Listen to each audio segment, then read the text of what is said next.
So hope you guys doing are very well. So now in this lecture we are going to discuss about nested if. యాక్చువల్గా నేను if else నేను already discuss చేశాను కదా ముందు లెక్చర్లో. ఇప్పుడు nested if అయితే నేను డిస్కస్ చేస్తాను. సో మీకు నెస్టెడ్ ఇఫ్ ఫ్లో చార్ట్ వేసిన తర్వాత డీటెయిల్గా అర్థమవుతుంది. ఫస్ట్ నేనైతే ఫ్లో చార్ట్ వేస్తాను చూడండి. సో ఫస్ట్ కండిషన్ అయితే వస్తుంది. Condition 1, if it is true అయింది అనుకోండి, ట్రూ అయితే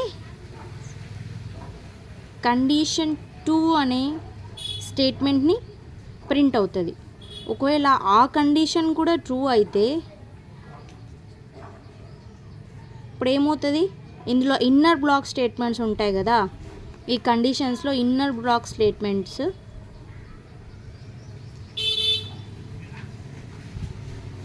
అవి ప్రింట్ అవుతాయి. ఓకేనా. ఒకవేళ అవి ఏవి కూడా కాకపోతే అప్పుడు మనము ఫాల్స్ స్టేట్మెంట్ పోతాం. సో ఇన్నర్ బ్లాక్ అయిన తర్వాత ఇప్పుడు ఏమవుతుంది, ఇన్నర్ బ్లాక్ స్టేట్మెంట్స్ ప్రింట్ అయ్యి మళ్ళీ లాస్ట్లో ఏ స్టేట్మెంట్ అయితే ఇస్తామో ఆ స్టేట్మెంట్ అనేది కూడా మనకు ప్రింట్ అవుతుంది. ఓకేనా. ఒకవేళ ఫాల్స్ అయితే ఏమవుతుంది, అవంతా కూడా ట్రూ బ్లాక్స్ చెక్ చేయదు. ఇప్పుడు ఏమవుతుంది, ఔటర్ ఎల్స్ స్టేట్మెంట్ అనేది ప్రింట్ అవుతుంది. దాని తర్వాత లాస్ట్లో ఉండే స్టేట్మెంట్ కూడా ప్రింట్ అవుతుంది. ఇలాగైతే మనకు అవుతుంది. So this is the flow chart actually. ఇప్పుడు మనము సింటాక్స్ నేను వేసి చూపిస్తాను. ఇక్కడ సింటాక్స్ రాసి, సింటాక్స్ వచ్చేసి చూడండి చాలా ఈజీగా ఉంటుంది. You can understand it very clearly. If రాసి నెక్స్ట్ కండిషన్ 1 రాశాను. రాసిన తర్వాత నెక్స్ట్ మళ్ళీ ఇఫ్ రాసి కండిషన్ 2, దాని తర్వాత ఒకవేళ అవి రెండు ట్రూ అయితే ఏమవుతాయి, inner if block statements print అవుతాయి. ఓకేనా. ఒకవేళ ఎల్స్ దాంట్లోనే ఇంకొక ఇన్నర్ బ్లాక్ స్టేట్మెంట్ అయితే నేను ఇస్తాను. ఇచ్చినప్పుడు ఏమవుతుంది, దాంట్లో ఇన్నర్ ఎల్స్ బ్లాక్ స్టేట్మెంట్స్ అనేవి ప్రింట్ అవుతాయి. ఓకేనా.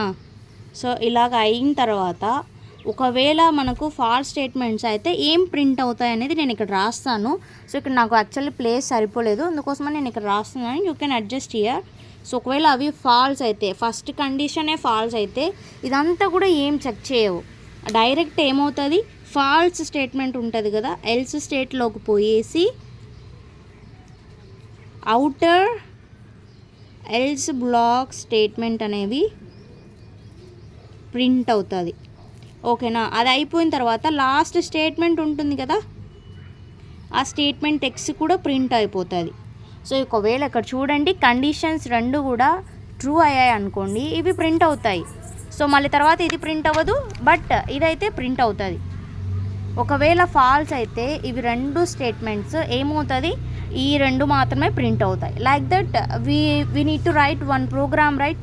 సో ఇక్కడ నేను ప్రోగ్రామ్ రాస్తాను, just see, you can understand it very better. So include stdio.h, next main function రాయాలి. మెయిన్ ఫంక్షన్ రాసిన తర్వాత నార్మల్ ఫ్లవర్ బ్రాకెట్ ఓపెన్ చేసి ఇంచ్ num1 = 10 నేను తీసుకుంటాను. ఇందులో స్కాన్అప్ ఫంక్షన్ తీసుకోవడం లేదు, నేను వేరేది తీసుకుంటాను. చూడండి మీకు బెటర్గా యూజ్ అవ్వడానికి. ఇప్పుడు ఫస్ట్ కండిషన్ అయితే నేను రాస్తాను, num1 > 0. నెంబర్ 1 వచ్చేసి >0 అయితే ఏం ప్రింట్ కావాలి మనకు, printf num1 is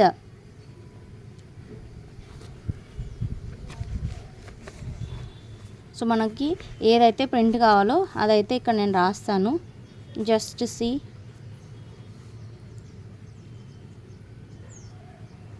so not addition or something yes, num1 is not good అనో ఏదో ఒకటి రాసేస్తే సరిపోతుంది. సో ఇక్కడ ఇలాగ నేను పెట్టేస్తాను, అయిపోయింది. That is the first statements. Okay. Next ఇంకొక ఇఫ్ స్టేట్మెంట్ రాసి ఇప్పుడు num2 greater than 0. This is a second condition, right? So second condition రాసి ఇందులో printf num2 ఈజ్ ఇది వచ్చేసి పర్ఫెక్ట్ అని రాస్తాను నేను. పర్ఫెక్ట్ అని రాసి స్లాష్ అని ఎందుకు రాస్తాము, నెక్స్ట్ లైన్ ప్రింట్ అవ్వడానికి. ఓకేనా? ఒకవేళ కాకపోతే ఇప్పుడు ఎల్స్ బ్లాక్ స్టేట్మెంట్ రాసి printf num2 ఈజ్ ఓకే అని రాద్దాము. ఒకవేళ ఇది కూడా వద్దు అనుకుంటే ఇప్పుడు ఏం రాద్దాము, ఇంకొకటి ఎల్స్ బ్లాక్ రాసి printf స్టేట్మెంట్ రాసి ఇక్కడ num1 ఈజ్ నాట్ ఓకే అని నేను రాస్తాను. ఇలా స్లాషెస్ అయితే ఇచ్చేసి నెక్స్ట్ ఇంకా రిటర్న్ కూడా పెట్టేసి ఇక్కడ లాస్ట్లో ఇంకా ఏది వస్తుందో అది పెట్టేస్తే అవుట్పుట్ రాయాలి. దీనికి అవుట్పుట్ అయితే నేను రాయడం అనుకోవడం లేదు, బికాజ్ ఇక్కడ చూడండి బేసికల్గా నేను ఇక్కడ ఏం చెప్పాను, కండిషన్ 1 ట్రూ అయింది అనుకోండి, కండిషన్ 2లోకి పోయి నెక్స్ట్ దానిలో ఉండే ఏదైనా కూడా ప్రింట్ అవుతుంది. ఒకవేళ ఫస్ట్ కండిషనే ఫాల్స్ అయింది అనుకోండి ఏమవుతుంది, అది మళ్ళీ నెక్స్ట్ కండిషన్స్ని చెక్ చేయదు, డైరెక్ట్ అవుటర్ ఎల్స్ స్టేట్మెంట్స్లోకి వచ్చి స్టేట్మెంట్ టెక్స్ట్ అనేది ప్రింట్ అవుతుంది. సో నేను ఇక్కడ రాశాను కదా, ఈ ప్రోగ్రామ్ని మీరు ఏం చేస్తారంటే ఒకసారి ఆన్లైన్ కంపైలర్లో చెక్ చేయండి. అది చెక్ చేసిన తర్వాత ఏదైతే కరెక్ట్ వస్తుందో దాన్ని యూ కెన్ రైట్ హియర్. ఓకేనా? సో రాసి నాకు కామెంట్ సెక్షన్లో మెన్షన్ చేయండి, బికాజ్ అన్ని ప్రోగ్రామ్స్ని అయితే మనము ఇక్కడ చేయడం కష్టం అవుతుంది కదా. This is the homework for you. Next నేను if else if statements, switch case statement నేనైతే డిస్కస్ చేస్తాను. But just this is the flow chart of the program, then you can write it in your own. Okay na? So just see what will come. Okay guys, bye.